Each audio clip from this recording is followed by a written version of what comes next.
pour parler de toi à la population d'Anumambo au nom de Jésus-Christ.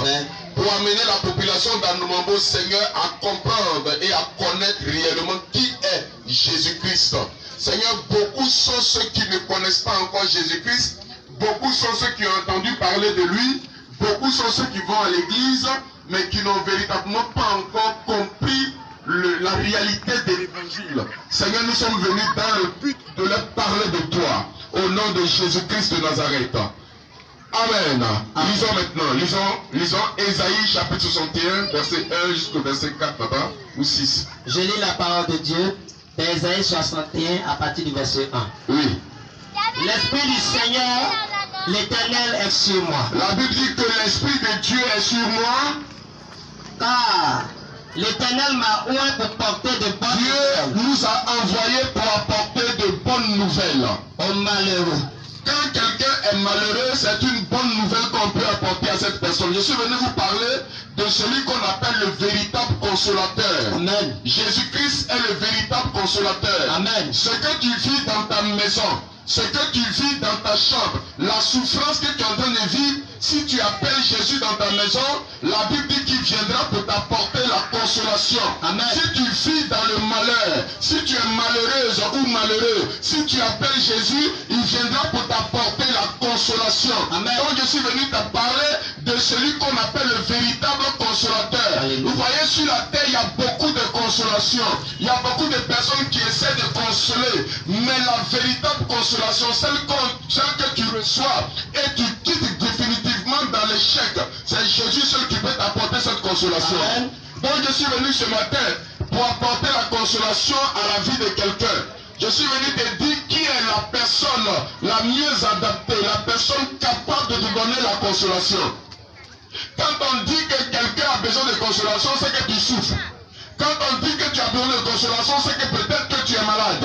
Quand on dit que tu as besoin de consolation, c'est que tu es peut-être angoissé, tu es triste.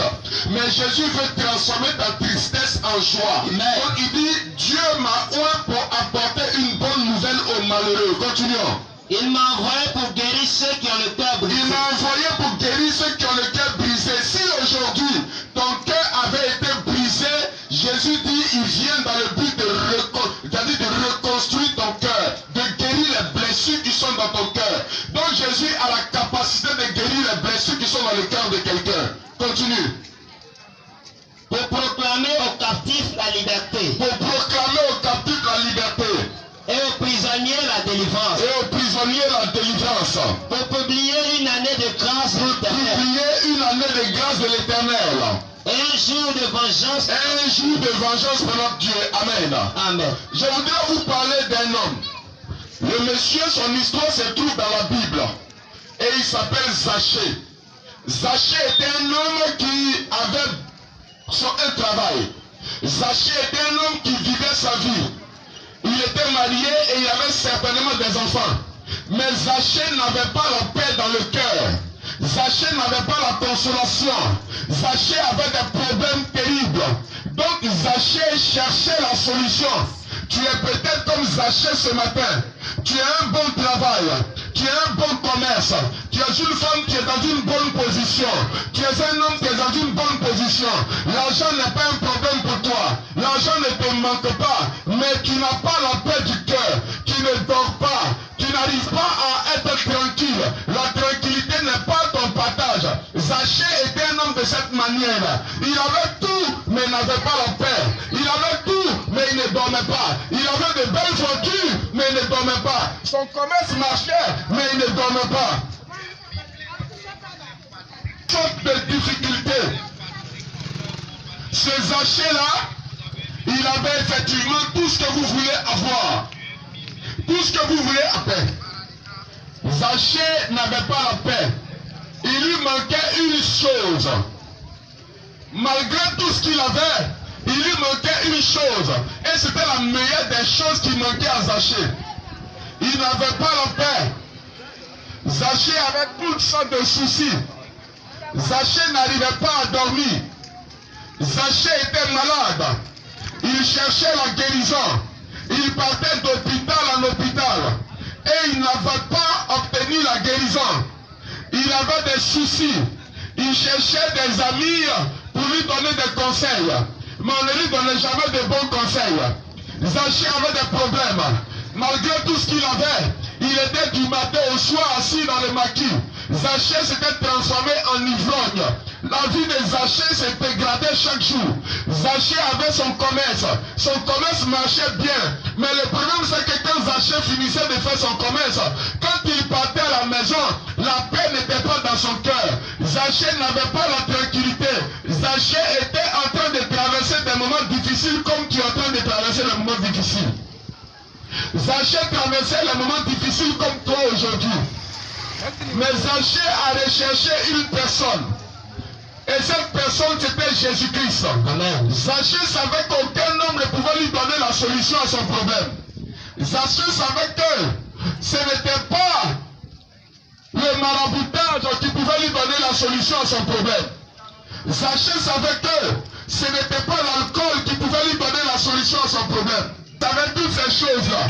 Donc qu'est-ce que Zachée a fait? Zachée s'est retourné vers Dieu. Il a dit à Dieu, je suis dans la souffrance. Il a dit à Dieu, je suis dans des problèmes. Donc j'ai besoin que tu me délivres. Alors Dieu a fait venir Jésus-Christ dans la maison de Zachée.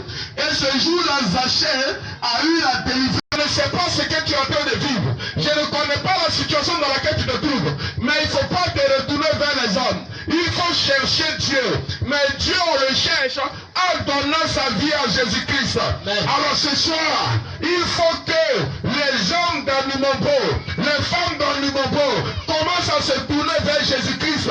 Et il est le seul qui a la capacité de changer ta situation. Amen. Il est le seul qui a la capacité de t'enlever de la médiocrité, de t'enlever de la boue, pour te faire asseoir à la table des grands. Aujourd'hui, Jésus dit, je vais te faire asseoir à la table des grands, mais il faut que tu viennes vers moi.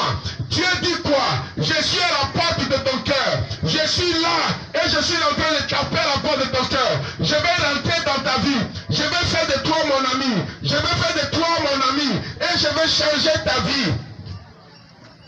Je vais changer ta vie. Jésus dit, il veut changer ta vie. Jésus dit, il veut transformer ta vie. Jésus dit, il veut te guérir de la maladie. Jésus dit, il veut t'enlever là où tu es, et puis tu n'es pas heureux, et puis tu n'es pas heureuse. Il veut t'enlever de cette situation pour te donner la paix du cœur. Jésus dit, si tu es malheureuse, si tu es malheureux, il veut te donner la joie. Il veut transformer ta défaite en bénédiction. Jésus dit, où tu te trouves, quel que soit l'endroit où tu es, quel que soit là où tu te trouves, si tu attends notre voix, c'est parce que Jésus dit, il veut rentrer chez toi. Amen. Jésus dit, il veut rentrer dans ta maison. Alors il nous a envoyé pour te le dire. Il nous a envoyé pour te dire cette commission. Je veux rentrer dans votre maison pour changer l'identité de ta maison. Certaines personnes, c'est la sorcellerie dans la famille.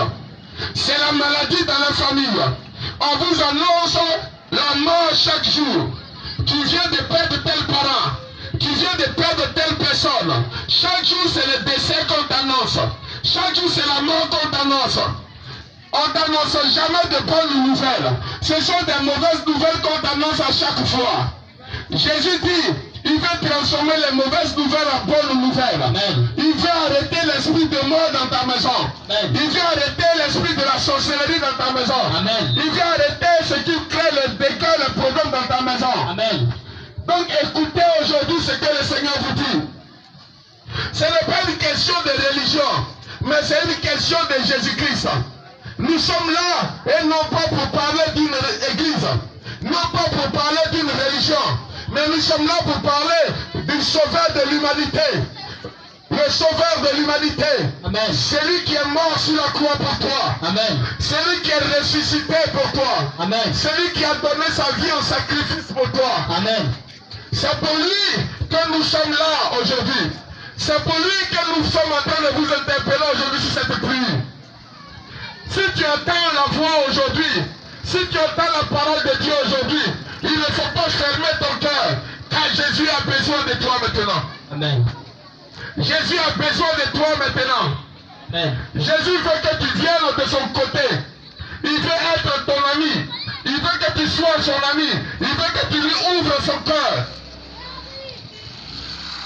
Population dans le Mobo, que le Seigneur vous bénisse abondamment. Amen. Mais en même temps, nous sommes venus vous interpeller. Nous sommes venus vous interpeller sur l'existence réelle de Jésus-Christ. Nous sommes venus vous interpeller sur l'existence réelle de Jésus-Christ. Écoutez-moi très bien. Les ceintures de sécurité que vous portez au rien ne peuvent rien faire pour vous. Les bagues magiques que vous mettez à votre doigt ne peuvent rien faire pour vous. C'est Jésus seul qui a la capacité de vous changer. Amen. Aujourd'hui, tu as besoin de Dieu. Il y a des personnes, quand ils dorment, c'est des cauchemars ne peuvent finir. Les femmes, c'est le mari de nuit qui dort et puis c'est un autre homme qui vient avec toi. Les hommes, c'est pareil. C'est Jésus seul qui a la capacité de vous délivrer de ce problème-là. Amen. Donc Jésus dit qu'on vient de vous avertir. Parce que lui, il revient bientôt. Quand il va revenir, il va prendre avec lui ceux qui sont justes pour les amener dans le paradis. Mais ceux qui ne sont pas justes, il va les emmener en enfer. Là où il y a la condamnation, là où il y a la souffrance. Ce n'est pas pour ça que nous sommes là. Nous sommes venus t'interpeller pour te dire que Jésus-Christ a besoin de toi maintenant. Amen. Donc il veut rentrer chez toi dans ta maison. Il veut rentrer dans ta maison. Et il veut changer ta vie. Alors nous appelons quelqu'un qui veut changer de vie. Nous appelons quelqu'un qui veut véritablement donner sa vie à Jésus. Nous appelons une jeune femme qui veut changer de vie. Nous appelons un jeune homme qui veut changer de vie. Nous appelons quelqu'un qui veut changer de vie. À venir connaître qui est Jésus-Christ. Ou bien peut-être que tu es déjà chrétien. Et tu vas à l'église chaque dimanche. Mais pendant que tu vas à l'église chaque dimanche, tu ne fais pas ce que... C'est-à-dire que tu poses des actes qu'un chrétien ne doit pas faire. Tu n'es pas en règle avec Dieu. Ta vie chrétienne n'est pas correcte. Donc Jésus t'appelle. C'est les gens qui tapent la poitrine. Moi je suis déjà chrétien. Moi je suis déjà chrétienne. Mais quand tu vois la personne vivre, il ne vit pas comme un chrétien. Il ne vit pas comme un enfant de Jésus. Je suis venu te dire que Jésus-Christ t'appelle maintenant. Amen. Il veut que tu viennes à lui pour qu'il transforme ta vie. Amen. Pour qu'il change ta vie. Pour Amen. Qu'il change la condition dans laquelle tu vis. Amen. Alors si tu es là, et si tu as entendu notre parole, nous ne sommes pas là pour vous distraire, mais nous sommes là pour vous avertir des dangers de ce monde. Nous sommes là pour vous avertir des dangers. Les démons, vous ne les voyez pas, mais ils existent. Ils sont autour des gens. Et ils transforment la vie de ces personnes. Ils rendent d'autres des drogués. Ils te transforment en drogué. Ils te transforment en ivrogne. Ils te transforment en prostituée. Ils te transforment en pédophile. Ils te transforment en homosexuel. Ils te transforment en lesbienne. Ils veulent tout faire pour que la race humaine soit détruite. Amen. Alors ce soir, si tu entends la voix de Dieu, il faut commencer maintenant à prendre la décision de t'orienter vers une église évangélique. Il faut t'orienter vers une église évangélique. Il faut que ce dimanche, tu commences à reprendre ta vie chrétienne. Amen. Il faut que ce dimanche, tu commences à aller à l'église maintenant. Amen. Parce qu'en partant à l'église, tu vas écouter la parole de Dieu. Et en écoutant la parole de Dieu, ta vie sera transformée. Ta vie va changer radicalement. Amen. Je suis en train de te donner un conseil réel, un véritable conseil. Il faut que vous vous déplacez et que vous commencez à aller vers Dieu maintenant. Maintenant, tous ceux qui veulent venir avec nous, tous ceux qui veulent venir avec nous, tous les petits prospectus qu'on vous partage, nos numéros sont dessus. Vous pouvez nous appeler et nous allons prier pour vous. Vous pouvez nous appeler et nous allons prier pour vous. Alors Jésus dit, ouvre ton cœur maintenant. Ouvre ton cœur là où tu es. Ouvre ton cœur, il ne faut pas fermer ton cœur. Ne dis pas non, moi je ne peux pas aller dans l'église là. Non, moi je ne peux pas, ce n'est pas une église qu'on est venu te présenter. On est venu te présenter Jésus-Christ. Donc ça ne sert à rien de dire je ne peux pas aller ici et je ne peux pas faire cela. Nous sommes venus te présenter Jésus. Jésus dit, lui, il t'aime. Il t'aime tellement que lui, il a donné sa vie pour toi. Il a donné sa vie en sacrifice pour toi. Donc Jésus dit, il t'aime. C'est pour cela que toi maintenant qui entends la parole, il faut te lever maintenant partir d'aujourd'hui, je vais m'attacher à Jésus. À partir d'aujourd'hui, je vais changer ma manière de faire. À partir d'aujourd'hui, je vais changer mon comportement. À partir d'aujourd'hui, je vais laisser Jésus rentrer dans ma vie. Jésus t'appelle maintenant. Jésus t'appelle maintenant, quel que soit là où tu es. Amen. Si tu es dans ta maison, tu nous attends. Jésus t'appelle. Si tu es dans ton magasin ou dans ta boutique, tu nous entends. Jésus t'appelle. Si tu es en train de passer ou tu es en train de faire ton commerce, Jésus t'appelle. Je parle de Jésus-Christ.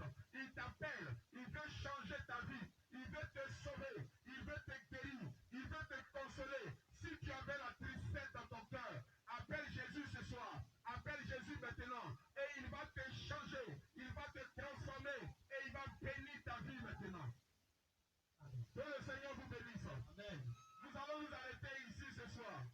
Et par la grâce de Dieu, le mercredi prochain, nous serons encore là pour vous parler de Dieu. Nous serons là, si Dieu le veut, chaque mercredi ici, où nous allons vous parler de l'évangile de Jésus-Christ, où nous allons vous parler de Jésus-Christ, où nous allons vous dire qui est véritablement Jésus-Christ. Mais ce que je peux vous dire, c'est que c'est Jésus seul qui est le sauveur de l'humanité. Il n'y a pas un autre sauveur en dehors de Jésus. Amen. Le seul sauveur de l'humanité, il s'appelle Jésus-Christ. Il n'y a pas un, il n'y a pas deux. Il est un. Il dit, je suis le chemin, je suis la vérité et je suis la vie. Il n'y a pas de vie en dehors de Jésus. Il n'y a pas de chemin en dehors de Jésus. Il n'y a pas de vérité en dehors de Jésus. Le véritable s'appelle Jésus. Donc c'est lui que je suis venu t'annoncer. Que Dieu vous bénisse. Amen. Nous allons prier maintenant pour vous. Père Céleste, je te remercie pour la population d'Animambo, ceux qui nous ont écoutés, ceux qui ne se portent pas bien. Je prie pour eux, afin que tu poses ta main sur les vies, et que Seigneur, ceux-là même reçoivent la guérison. Ceux qui ont des maladies incurables, ceux qui ont le cancer, ceux qui ont le diabète, ceux qui ont le VIH, ceux qui ont des maladies que la médecine ne peut pas guérir.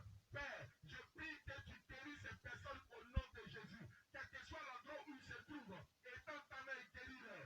Je prie, Seigneur, au nom de Jésus-Christ, pour toutes ces personnes, Père Céleste, ces commerçants et ces commerçantes. Je prie pour leurs activités. Seigneur, je te prie de bénir le commerce de tous les commerçants qui sont ici, ceux qui sont dans les magasins, ceux qui sont sous les parasols. Étends ta main maintenant et bénis le commerce au nom de Jésus-Christ, afin que personne n'ait peur des fétiches pour faire son activité.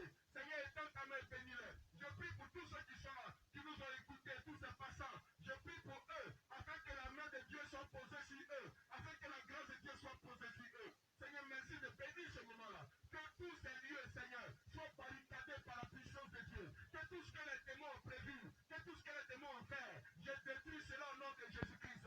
Que tout ce qui a été fait, les pièges de Satan, qui ont été posés dans les carrefours, que ces pièges soient détruits au nom de Jésus-Christ. Père, je couvre de ces lieux le sang de l'agneau maintenant. Que le sang de Jésus-Christ soit dans tous ces lieux, Seigneur. Que le sang de Jésus soit dans tous ces lieux, Seigneur. Au nom de Jésus-Christ de Nazareth. Éternel, merci maintenant. Parce que nous partons, je te prie de bénir notre départ aussi. Et après notre départ, au nom de Jésus, que des conversions, que des vies changent derrière nous. Au nom de Jésus-Christ de Nazareth. Merci Seigneur, nous avons prié. Amen. Que Dieu vous bénisse et on a mercredi prochain.